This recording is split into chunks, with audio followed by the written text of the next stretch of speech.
Hello, and welcome to Tales from the Heart, a podcast from the Hypertrophic Cardiomyopathy Association. And today we are doing a patient story, share your story. In this case, we're doing a sister's story. So to get us started today, I'm going to start with the first sister that I met, and that is Abby. Abby, welcome to Tales from the Heart. Thank you. Great to be here. We go back quite a ways, so I can kind of remember a phone call with a very scared young mother who at the time, I believe you were living in Tennessee. Correct. And I have not checked the records.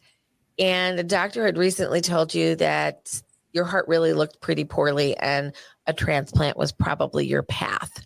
What year was that? That was 2012. Okay, I feel really old right now. Yep, we've known each other for a while. Mm-hmm. Yes, we have. So was that the first time you heard hypertrophic cardiomyopathy? Was that 2012?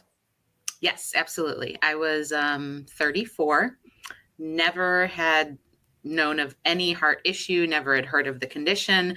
My situation actually started just from having some weird symptoms. I was having pounding when I laid down. I was having kind of a racing heartbeat.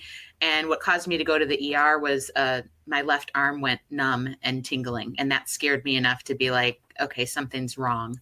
And they immediately admitted me based on my blood work and EKG and told me I had had a heart attack. That was not true. The next morning, they did an angiogram and found that, my arteries were clear and wide open and that I didn't have a heart attack, which I thought was great news.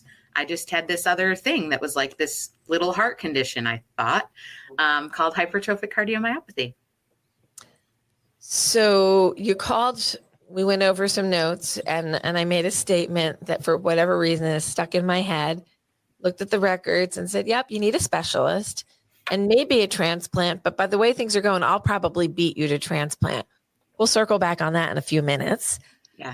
So you get diagnosed, you are on a treatment pathway, you're living in Tennessee, and you then have to look at your family tree and see, is there HCM anywhere else? And what did you find?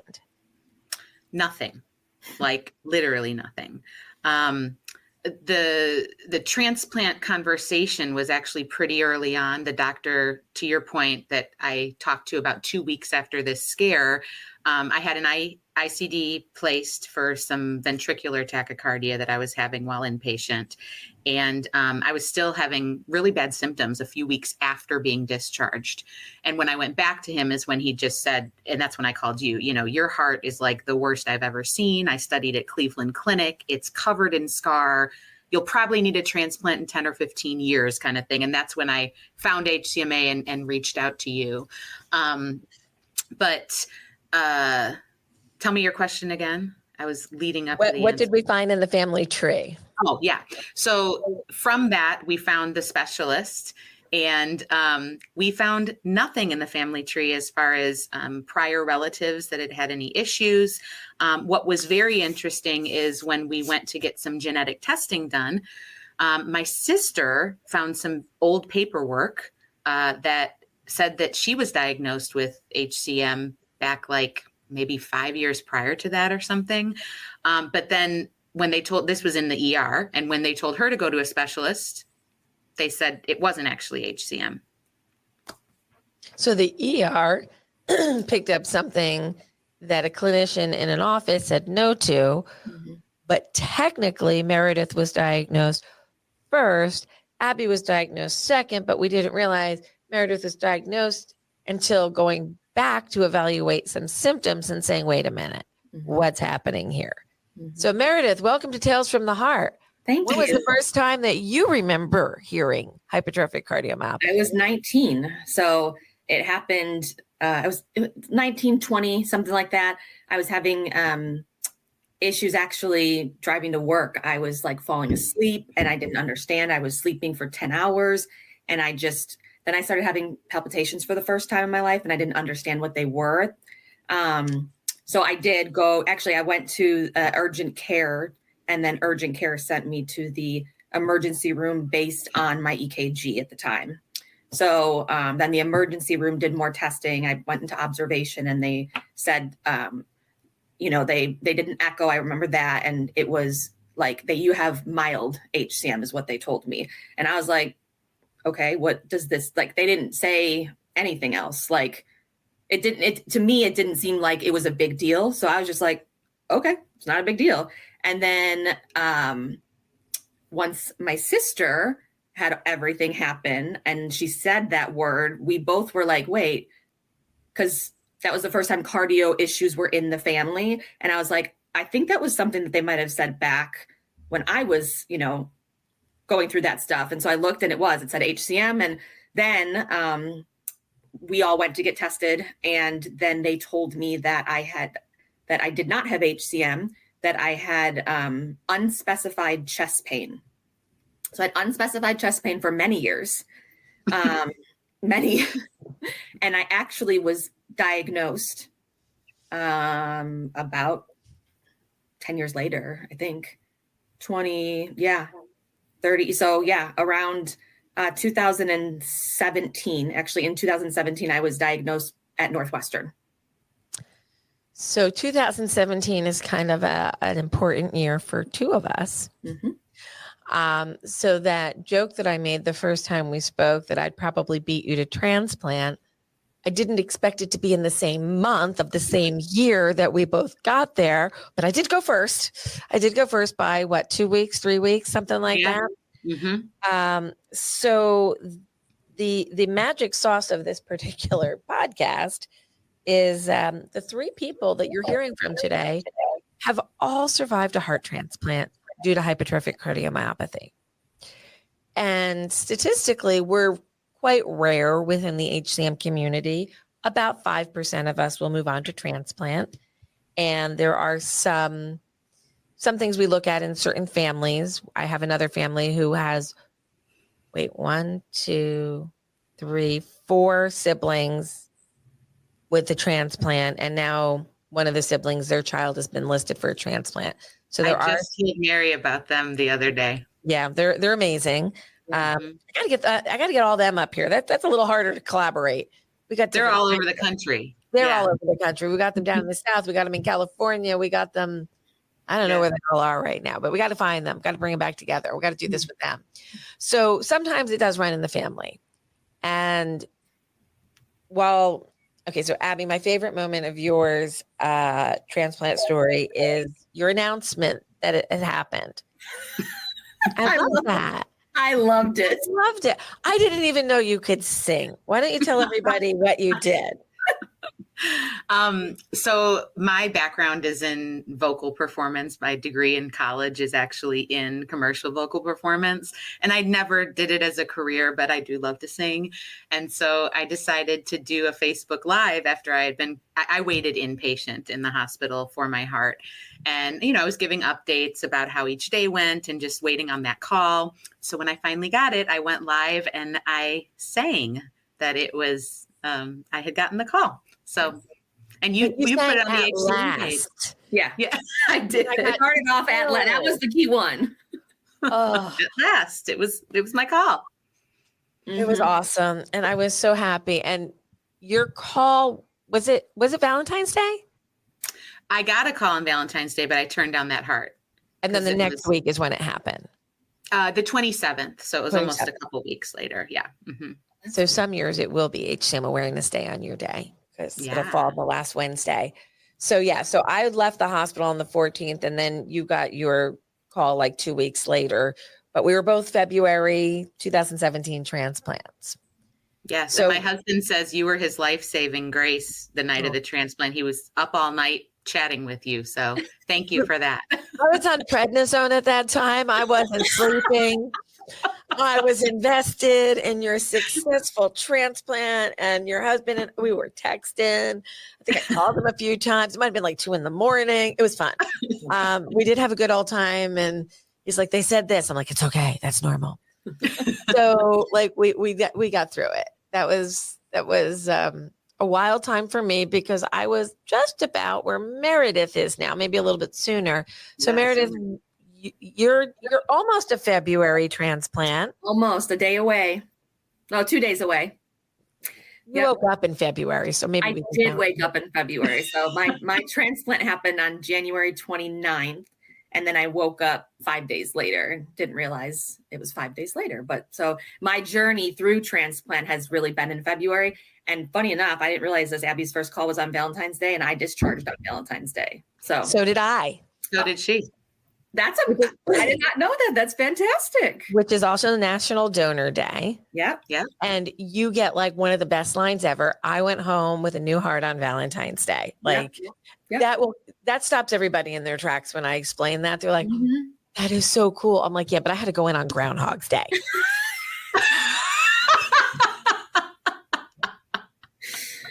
Yeah. You don't want that process repeating over and over. That's I'm like, please don't let it be like the movie. So yeah, it wasn't. I was a little bit easier. I was up within 24 hours of going into the OR. I was awake. And Meredith, you had a little bit of a protracted recovery those first few days, and you've gone back and you've read some notes and you saw some scary things. Yeah. But we do scary things when we transplant. We agree to transplant. Absolutely. And it's not for the faint of heart, pun intended, but not necessarily all pun. It's a hard process. It's a psychologically difficult process. It's a physically difficult process. It's not a procedure and it's over. It's a new way of life. Yeah. And it's a long recovery. Abby, can you share with me some of your thoughts looking back over the past 7 years on the emotional journey and the physical journey? Yeah, that's a lot to wrap into a sentence or two. What I've been telling Meri, because I've been thinking about this a lot as she's kind of, recently gone through the same process this year. I feel like there was a before I was diagnosed Abby, and then there was a once I was diagnosed Abby, and those were very, very opposites. I was, before diagnosis, I'm a total extrovert. I'm in sales. I'm an out there type of person.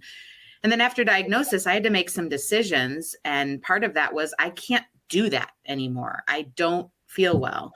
So I could either pity myself and go into a deep depression, or I could decide how I can adjust my life to still stay happy. And so some of those things included, like, because I needed to be at home, reading more, doing things on the computer more, just learning about new things.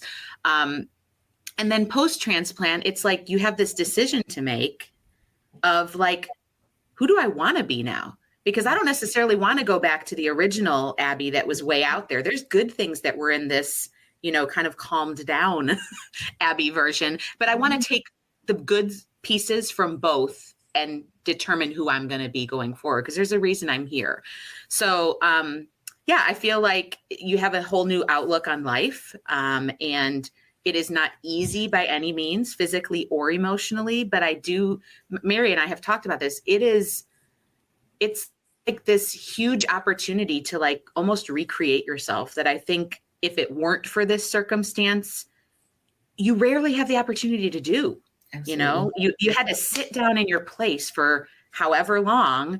And then during this recovery, you have to kind of figure out what do I want? Where am I going with life? And so, for me, that's included things that I would have never done before, such as owning businesses. I'm a total like type A planner, and I always was against that. And my husband's a creative visionary, and I've decided, why not try these things? And we have some really successful businesses now that honestly, I don't think I would have given a thought to prior to transplant. So that's kind of a piece of my story, if you will. And I think that's really insightful to people who just think we're sick, we get better, we go on.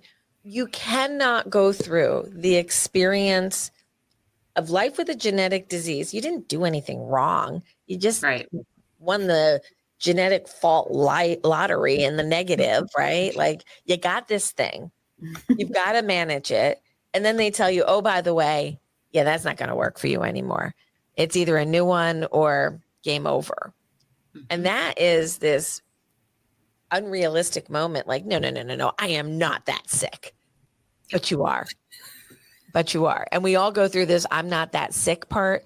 Other people go to transplant from different points of view. If you get a virus that attacks your heart and all of a sudden you're sick and you were fine, then you're not, then you get a new heart and you go back to being fine again, that's one level of experience. I was diagnosed at 12. You were in your 30s, you were in your teens. We lived a life struggling through and managing with a genetic heart disorder. And then, you get a new one. And there's a part of you that goes, okay, that's really scary and I don't want to do it. And then there's this other part going, what's it like to not be screwed up? What's it like to have a heart that actually does what it's supposed to do without making you wonder, is it going to fail on you? Yeah. Mm-hmm. And that's a big psychological mind game. And Meredith, you're in the thick of it right now. Oh yeah. So you're like in your second month. Yep. Your medication levels are through the roof. So you're on a lot of prednisone, Celsep, tacrolimus, antibiotics, antifungals, anti this, pro that. Everything's there. Yep. Nothing tastes right. Nope. Food is yuck. It does get better, but give the listeners an idea of the 2 month out, Meredith. Where are you? So it's a little different. So let me back up some. I was in denial, just like you were talking about, of HCM for years. My sister would tell me all the time, that's your HCM, that's your HCM. And I was like, no, because I saw her and I wasn't as sick as her. So, and I didn't want to be diagnosed with something. I wanted to push through and just say, I'm good. I'm perfect. So your sister and I might have had a conversation or two about that. Just saying.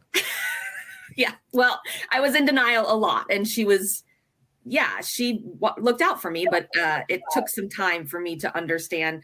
When I went into heart failure is when I took it serious, is literally, and that was just 2 years ago. So now I think even before transplant, I understood, but it was like I wanted to push through. Okay, my heart doesn't, but I want to go and I want to do these things in life because I'm this age, and and I think now it goes up and down psychologically. Like the recovery process is difficult, and I try to think more positive about it, but it's hard. Like I express it mostly to Abby because she confirms the same stuff, and it's amazing to have my sister around during this time for her to guide me and just listen and love me like nobody else is going to understand.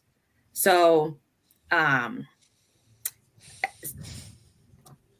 I struggle with the medicine mentally. I struggle with feeling different mentally. I also feel like in some ways, like, the transplant isn't real. Or like it's not a big deal. No, it's not real. It's not a big deal. I'm just going to push forward. And so I am constantly looking forward, and I've never processed actually what's going on. And I think I'm starting to do that right now in month 2. It's actually 2 months today. So, I think that's where I'm at right now. I'm learning more things about what happened during it. I'm learning more about myself right now and how, just like Abby was saying, who do I want to be? Like, who do I want to be around? Who do I want to surround myself around? What is my next step? And so I think that's a struggle mentally too, because you just don't know. And having a transplant, it scares you in the beginning. Like, what's going to happen? Could something happen at, between now and a year from now? Like, there's just those ups and down days mentally that I have this positive attitude, and then I have struggling. And we talked a little bit before we hit the record button, and you were talking a little bit about this, and my answer there is going to be my answer for the public. This is completely normal. This is part of this process. We've been through a major medical trauma. It was a planned trauma. It was. But it's kind of a big deal. They took our hearts out, and somewhere somebody else lost their life. And while we talk about the physical and emotional recovery process, there's something that is a little harder to talk about because we each come from our own backgrounds and belief systems. But some other human was unable to have a meaningful recovery from whatever happened to them. Their hearts became available. And we took that energy, that person's heart, and we put it in our body. And we gave it a new home, and we tried to welcome it. And sometimes it gets homesick, I think. And sometimes I think a lot about my donor family and my donor. And sometimes I can't because it hurts. Because my sister was a donor. My sister's not here to go through a transplant journey with me. She should have been. Yeah. Mm-hmm. And my sister was a donor, and now I'm a recipient. And the balancing of the universe in my body is a little complicated right now. Yeah. And it's never going to get better. I just have to learn how to live with this body, with this heart, even when she tries to go into intermittent heart block on me and require a new pacemaker. Who would have thought that was coming, right? We didn't know what was going to happen with the old heart. If we kept it, Abby and I probably wouldn't be here right now. Meredith, you'd probably still be hanging on waiting. Yep. But not for transplant. Your sister wouldn't have been here to get you through your transplant. Absolutely. That's a lot. Yeah. Mm-hmm. Yeah. Mm-hmm. And yeah, the donor part is really hard for me. I think I want to know. I don't want to know. I block it. I'm grateful. I'm so grateful. There's just this overwhelmingness of gratefulness. And then like 6 weeks after, you're still grateful, but you start to feel the actual emotions of what just happened with your transplant. Like physically, I couldn't go up and down the stairs without holding on to the railing really tightly. And, that's not even just physically. You have to mentally process that your body doesn't work the same. And I want it to work the same right now. Like, I just want to go through it. I want to get it over with and all this stuff. And it hits me sometimes. I hit a wall and it's like, no, that's not what you're supposed to do. You need to take your time, go slow. This is a long process. Like, somebody just gave you their heart. You don't know who it is in the beginning. You may never know who it is. That's also a challenge too. My sister never found out who her donor was. And so I'm sure that affects her differently than you who found out. Like, I got this much information though. Yeah. I know a name and age and that she had a child. Brandy, 32, mother of a daughter. Okay. Sister to Mandy. So she has a sister too. So I wrote a letter to my donor family before my transplant. I didn't wait. And I didn't wait because of the fear that if I didn't survive my transplant, I wanted to say thank you. Mm-hmm. Because being on the donor side, we got a letter back from one of 3 recipients. And I always wondered like what happened and who they were. Mm-hmm. I know the liver did not make it a year. She did not do well. Mm-hmm. And I know the 2 kidneys, they both lived 8 and 9 years with those kidneys. And then they went to living donors. I know a little bit about the recipients, but I wish that I knew who they were as people. Mm-hmm. Mm-hmm. And I wish them nothing but good wishes. And I hope they're still, it's almost 30 years. And the one was 60 something when it happened. So I'm not sure that she's still with us anymore. But the one kidney went to a 20 something year old art student from Jersey City, New Jersey. That's all I know. Mm-hmm. And I hope he's still out there and I hope he's still creating art and I hope he's having a great life and his kidneys are doing okay. But my donor family, I just wish I could do something as nice for them as they've done for me, but they broke communication. They don't follow up with picking up letters anymore. And I may never know anything else. Or one day I may get a phone call and they may say, hi, it's Mandy. And I want to talk to you about Brandy. And I will break down and say, thank you for calling. And I'll cry. Yeah. Yeah. Yeah. And I wrote 2 letters and never heard back. And after the second one, I had kind of made peace with, after a second letter, like, I'm leaving it in their court. I don't want to be a pest. I've put myself out there and I'm at peace with not knowing. Mm-hmm. But yeah, it's definitely something that crosses my mind. And to your point, I hope that maybe one day someone in the family will want to connect. Yeah. I hope so. Meredith, you're really early in the process. Yeah, I haven't written a letter, but I'm going to at 6 months, probably before that. But I do want to reach out and who I am, what my life is like, gratitude, thankfulness, all of those things. And I think since my sister honestly went through that, it's kind of like when I went through the transplant part, I was so happy on transplant day. You couldn't tell me anything about death. I went into that like, I am not dying. Like, I'm so good. I'm so happy. I think the same would be I'd be at peace if they never wrote back, because I saw my sister go through that process of it and seeing her at peace and seeing her go through transplant. It's like, I almost think it's easier for me because I went through it with my sister and saw these things to kind of prepare myself to know some of it, not all of it, but definitely some of it. And you're right.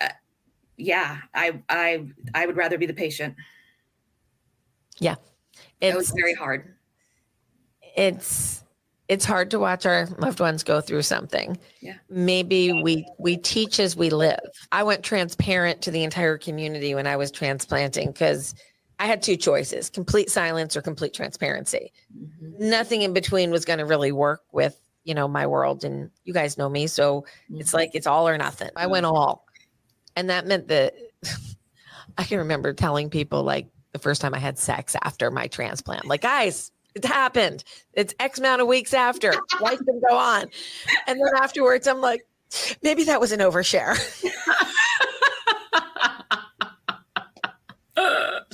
I don't remember it, so it must not have been too shocking. It's funny because I asked Abby that question and she was like, I don't know. And I thought, shit, you should know. Like, that's a big deal. I'm thinking 4 weeks, 8 weeks. Come on, tell me something. An average. She's like, I don't know. I'm like, all right, well, when my restrictions are off, it's on.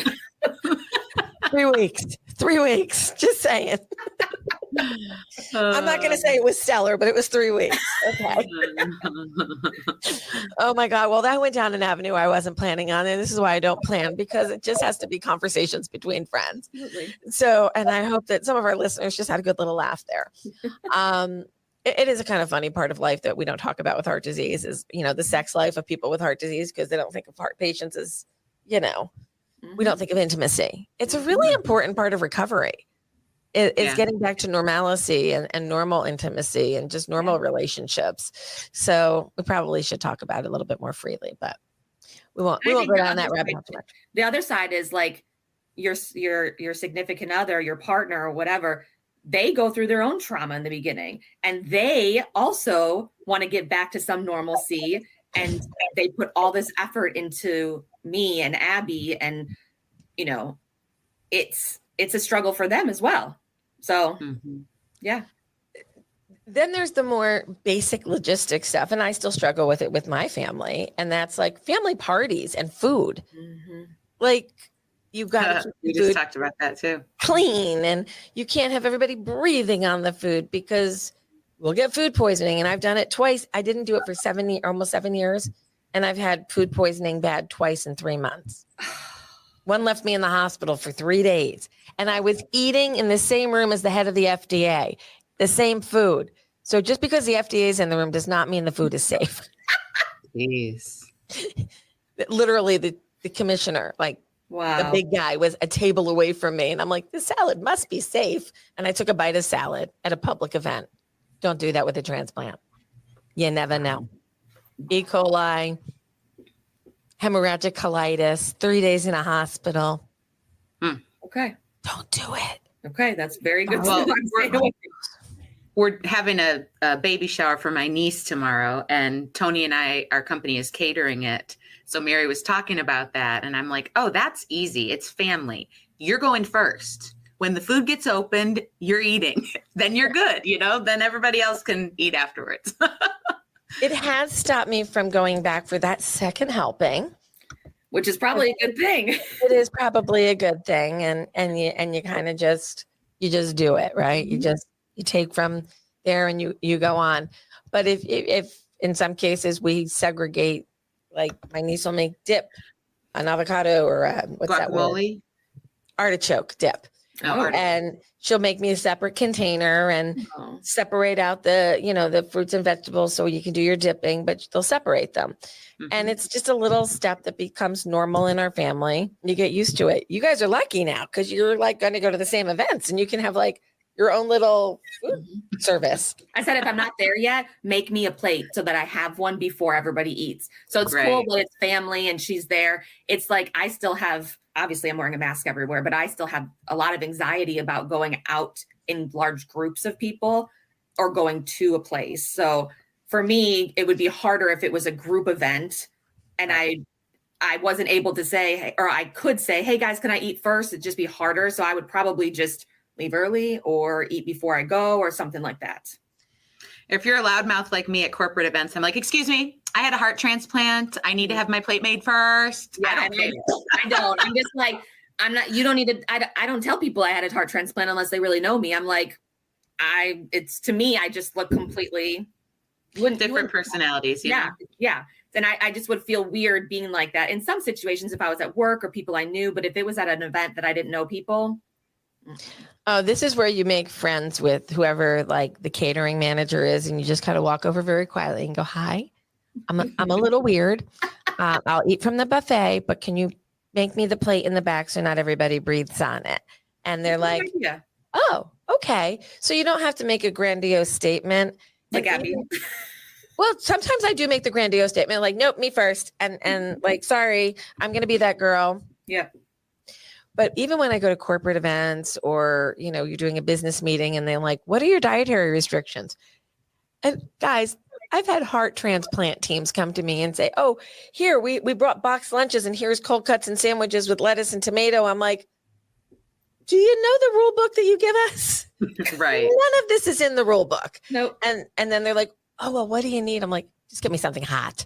Just get me How something about getting hot." served that in the hospital post-transplant? That's weird. Well, my last hospitalization, I'm a transplant patient in a heart department. So they give me the cardiac menu and they're like, "You can't have this, you can't have that." And they're offering me salads and fruit platters and this and that. I'm like, guys, every day they did that. Yeah. no, you just told me no. Just give me a hunk of chicken. Just cook a piece of chicken, throw it on a plate. I'm good. Like, Yep. I'll make my fun stuff at home. So there's food issues. There's psychological issues. There's the moment that they tell you you're getting the heart, the at last moment that literally nobody can prepare you for the onslaught of emotions. Is there anything that you guys can compare that moment to? I haven't found anything yet that's even close. No, I got a rush of adrenaline that I hadn't had in years. I mean, I ran up the stairs, don't even know how I did it, but I did. It was a complete, I was actually in the bathroom when the phone rang and I didn't get it. And my nephew's like, "Your phone's ringing." And then I noticed it was Northwestern. I was like, "Okay, I don't know what's going on." And so I called it back and I was like, "Wait, what? Like, I was so shocked that it even was the call. And then my nephew started recording me because he knew that what was happening at that time. And I kept jumping up and down after I hung up the phone. I was so excited that it was the weird part was I struggled the last year a lot. And I was on the transplant list, listed as a 4 for 9 months at home. So I struggled that time because 2 weeks prior, I thought I was going to be admitted because I felt awful. And they told me that I could not be admitted at this time. I didn't need a balloon pump. So I was like, really frustrated, really sad, a lot of different emotions. And finally, like 5 days before they called me, I was talking to one of the psychologists at my work and I just let it go. I said, "You know what? I'm just going to let it go. It's going to be whatever it's going to be." And that next Monday they called me. Perfect timing. It was. Abby, what was your experience other than the at last elation? Can you put words on the emotions that were going through you at that time? No, I don't think so. Mary and I were similar in that once we got sick enough, we were wanting transplant. Yes. That was our only hope. So and like she mentioned, when we got the call, it wasn't fear. It was elation. It was, "Oh my gosh, I have this second chance. I can feel better again."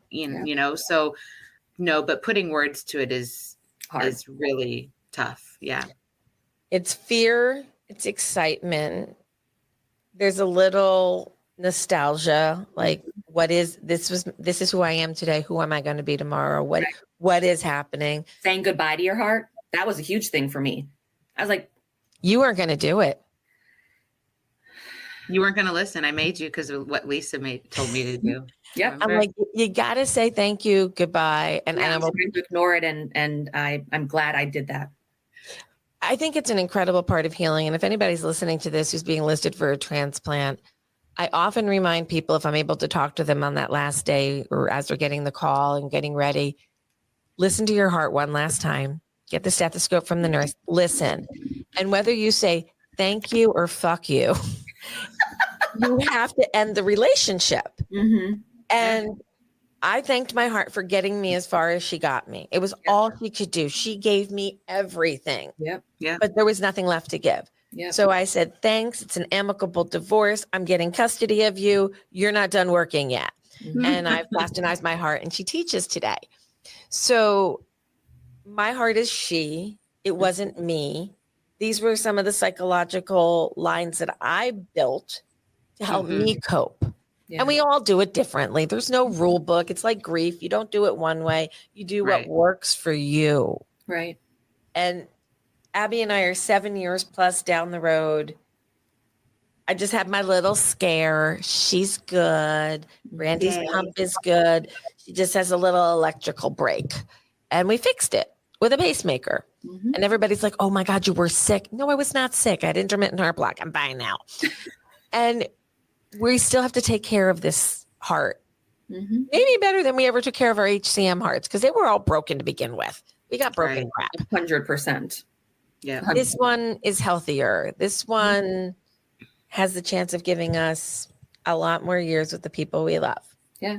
Yeah. And just And the I wanna- gratitude of somebody, your donor. Like, I almost feel like a lot of what I do or my decisions are a gratefulness and thankfulness to my donor too. This heart that I have now, I don't want to go back in any way, shape, or form of feeling awful. So it's a lot of gratitude.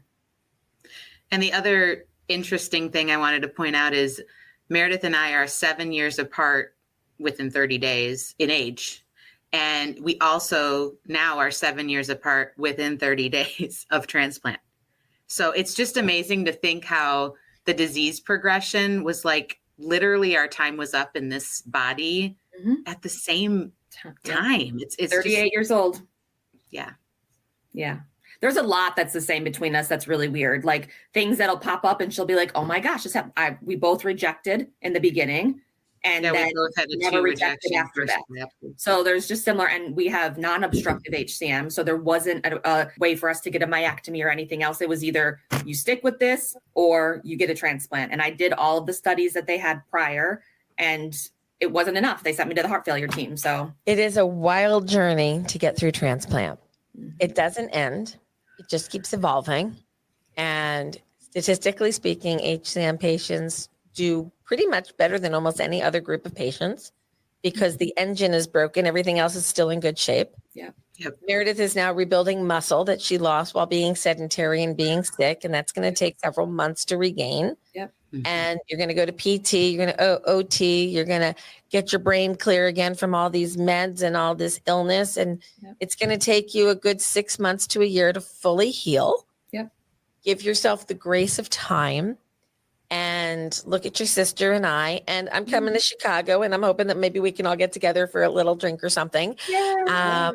I will be wearing a mask on the plane. I always do. I've been doing it since way before COVID.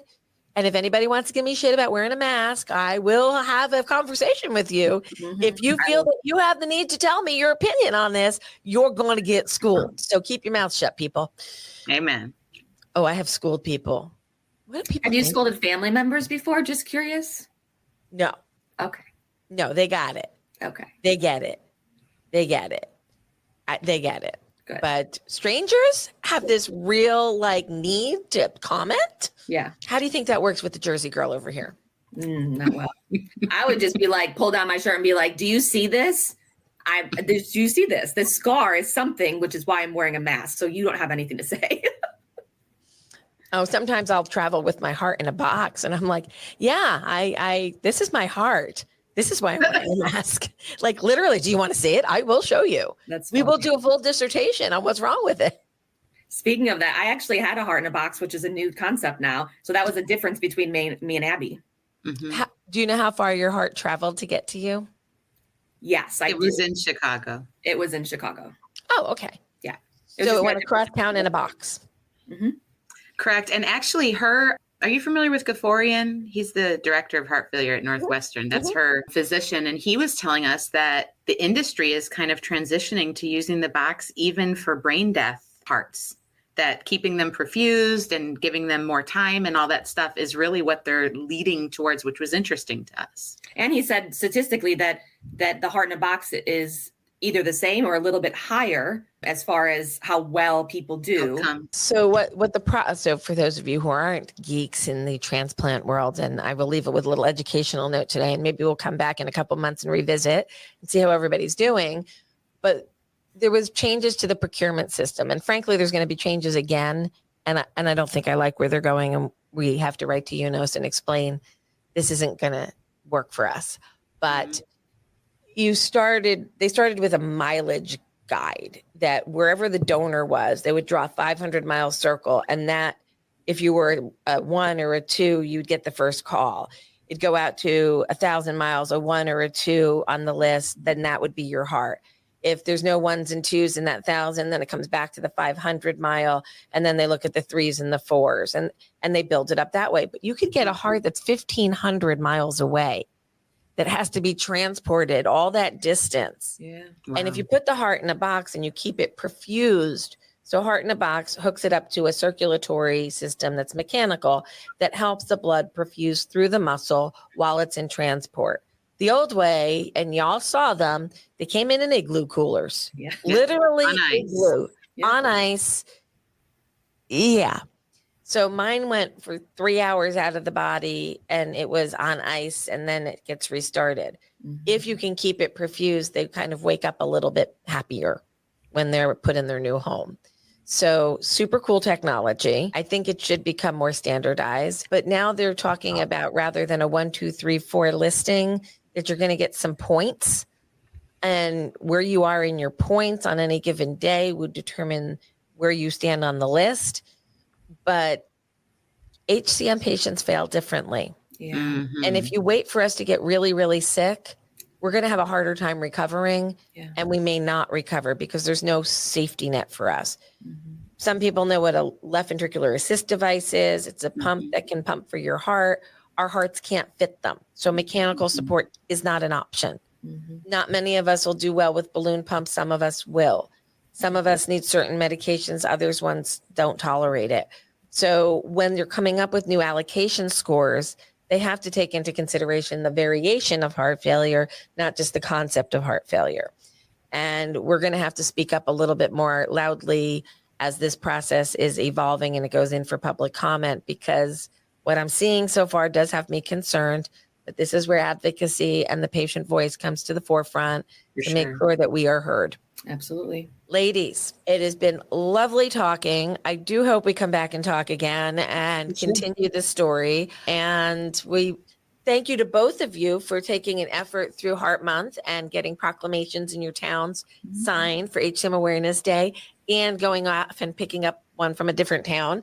We've got lots of fun bling here in the office, and it certainly takes a village to bring change.